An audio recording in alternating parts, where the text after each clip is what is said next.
It's the end of the year, and that means everyone is doing their favorite games of the year lists. Or if you're like me, just some games you played this year, that's what this is. I played a lot of games this year, considering how much free time I had, what with the mini apocalypse and all. But limiting myself to 2020 releases felt a little wacky. A lot of bad games, or mediocre games, came out this year. With all that said, I made sure to include at least one 2020 game on the list.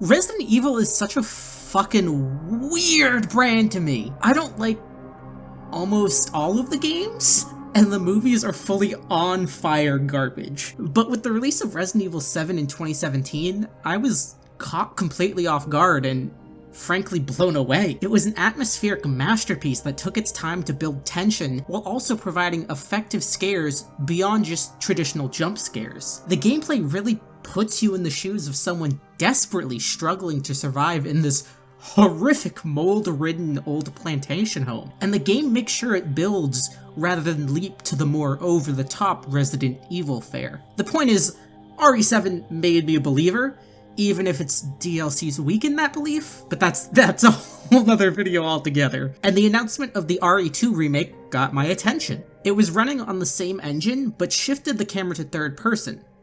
I personally tend to prefer first person, but the change really didn't seem to matter as the game immediately grips the player and tears them into its heavy atmosphere. Visually, the game is gorgeous and grotesque. Impressive lighting falling on the staggering, disemboweled undead shambling towards Leon is immediately beautiful and off-putting. Its sound design is just as impressive and really shines once Mr. X shows up to make the player snap to attention at the faintest sound of footsteps echoing through the halls nearby. It's really a beautiful experience that forces the player to navigate the maze-like corridors of the RPD while solving puzzles, fighting back the undead, and dodging a massive beefcake. I actually started the game right when it released and got pretty far through the first campaign before falling off. I picked it back up at the beginning of this year and immediately remembered why I'd enjoyed it so much.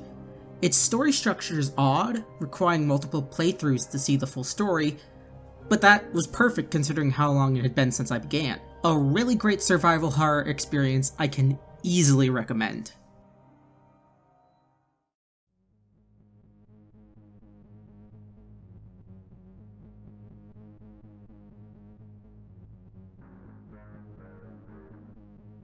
Last year, I played through most of the available content in Black Mesa and then Half-Life 2, but was still left itching for more Half-Life after the announcement of Half-Life Alyx. I don't own VR, but have long wanted to, so if any rich connoisseurs of mediocre YouTube videos are watching and want to kick a cool 1,000 my way, or become my Renaissance painter-style patron who funds my entire existence, let me know. You know, I'm down. There's little that hasn't been said about the Half-Life games, but they're still fun little experiences. Episode 1's desperate struggle to escape is a fun continuation of the story, while 2 hits the brakes a little to move away from the urban environments into more rural ones, like mines and forests. They're just fun little single-player narrative shooter games with some cool mechanics and puzzles, and even if they don't blow people away now, they were impressive at the time and held up the series' goal of pushing industry gameplay standards forwards.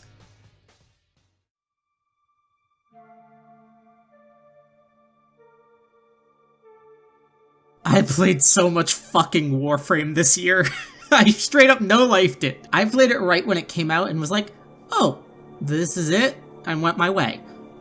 Throughout the years though, it kept popping up on my radar, and its continued development and constant expansion is insane and almost unprecedented for this type of completely free game. When I poked my head back in at the end of last year, I wasn't expecting to drop so much time, thought, and effort into the game. It was weird to get into, but to Digital Extreme's credit, they've been reworking the new player experience pretty heavily.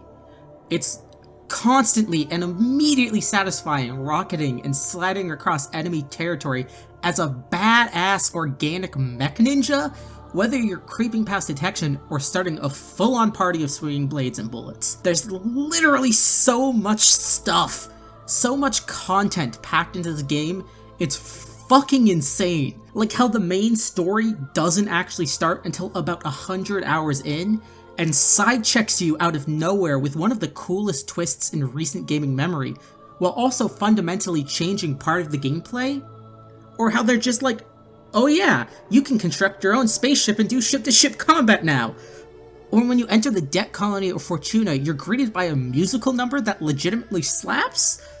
Or that they just decided to add a handful of big open-world areas with quests as well as hunting, and just chill as fuck fishing? It's time-demanding, but easy to recommend, and I have had no problem spending some money on cosmetics to support the devs. I actually even picked up a cool statue of the Warframe Nyx when it was on sale. Now, I need Saren or Saren Prime, because she's my main and my favorite frame, and I want to be her when I grow up.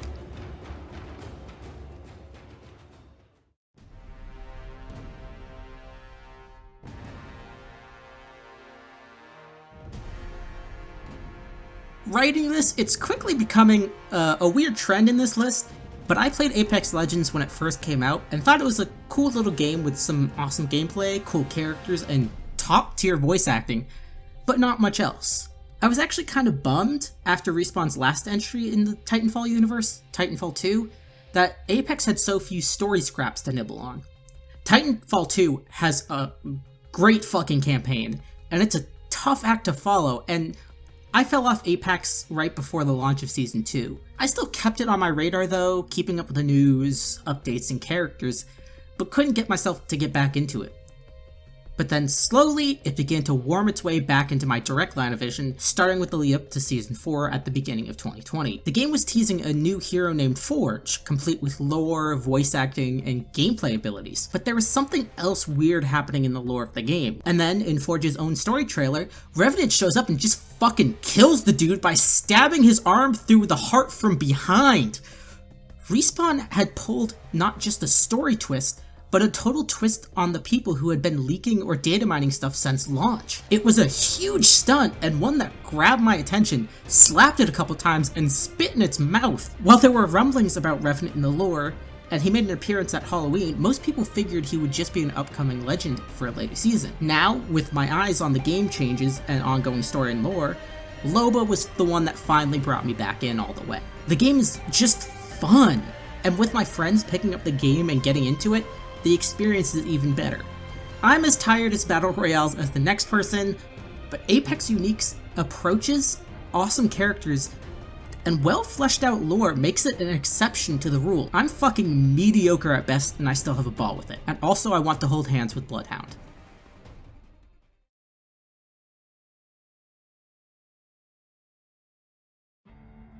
I feel like I use the term masterpiece a little too regularly and casually, but if I had to choose a single game to take the title, it would easily be Fallout New Vegas. In my opinion, one of the greatest games of all time, and easily my favorite. When I played it for the first time around 6 years ago or so, I bounced right off it.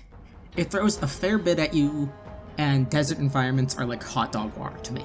Eventually, a couple of years ago, I finally gave it another chance, and was honestly dumbfounded at the game and its shocking depth. While its gameplay and visuals may have not held up to the test of time, they're easily modded, and the story and writing is astounding. There's a decision I made at the end of the last story DLC, Lonesome Road, that I still to this day internally debate over after making 2 to 3 years ago. Beyond that, the story actually has themes and asks tough questions of the player beyond Fallout 3's donate your kidney to orphans or burn down a school for puppies approach to karma and morality. Fallout New Vegas asks, do the means justify the ends when it comes to survival?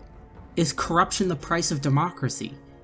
Is mankind destined to destroy itself by nature, or can we change? And so many more. The game refuses to give easy outs to players, even if they're trying to play a traditionally good character. Even though I stand by the NCR almost every playthrough because they mark the best hope for a return to democratic and civilized society, they're rife with corruption, their government is slow and ineffective, and they've done horrible things to super mutants long after the death of the Master. The Legion are straight up horrific monsters, but by speaking with them you can see where they're coming from.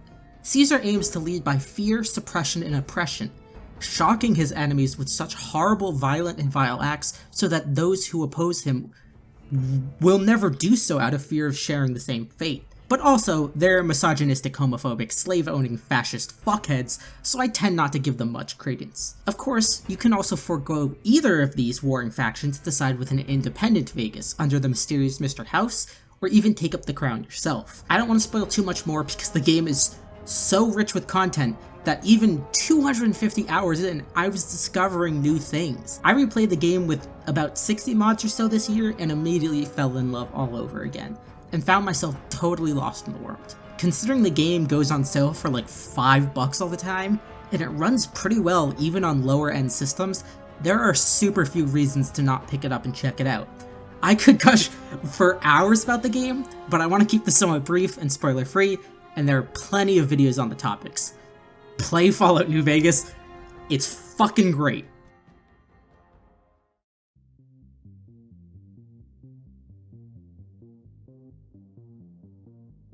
I feel like I've talked about my experience with the first Risk of Rain a lot on stream and stuff, but here's the quick version. I loved it and played a ton of it my first year of college.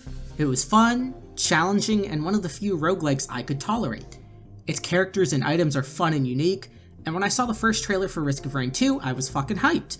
But I also knew it would be a while until the game was finished, as the developers, Hapu Games, is an independent studio of like 3 people, but then it was announced that they'd have the backing of Gearbox Publishing, and despite my mixed feelings of their games, their publishing arm has done some good work. And what do you know?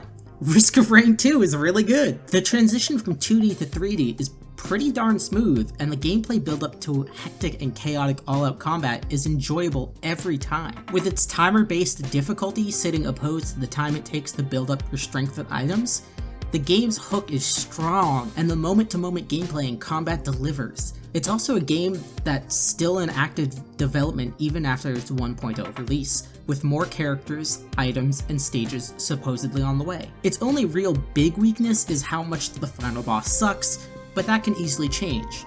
It pales in comparison to how fucking fun it is to zip and swing around as Trans Icon, the Loader.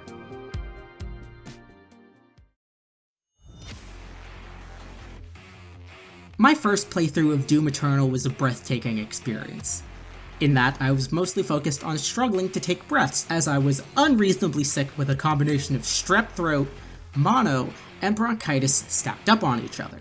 It sucked, and definitely influenced my experience with the game and left me feeling pretty mediocre about the whole thing. Of course, I revisited the game again once I wasn't struggling to breathe, and was immediately sucked into the flow of the modern Doom games. The pumping score by Mick Gordon, the constant sprint of the Doomslayer, and the thunderous power of the Super Shotgun is immediately engaging and satisfying. I still slightly prefer Doom 2016 to Eternal, but that's like by no means an insult to how great Eternal is. I didn't love how much it locked the player in place or pulled away from the first-person perspective, but the expanding of the story and scope of gameplay and universe is still rad as hell. I've been meaning to replay it as well as check out the Ancient Gods DLC for the first time, so make sure to check out the Twitch channel and follow to watch that. But I won't be doing Nightmare like I did for 2016 because I value my sanity and I understand the pain of the Marauder. And those are the highlights of the games I played this year.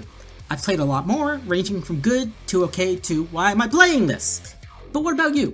I'm actually really curious to see what other people have gotten up to with games this year, whether you crossed over with my own list or have a completely different one, because all of my expectations for the gaming trends this year have been wrong. Like, I've been really good with my guessing until this year. There are so many games that so many people have played that I did not see being as successful as they were. And I'm curious to see what people have been doing. But here's to a hopefully chill New Year. Also, I plan on streaming during New Year's again, so check it out if you want. And I'm sending you all good vibes.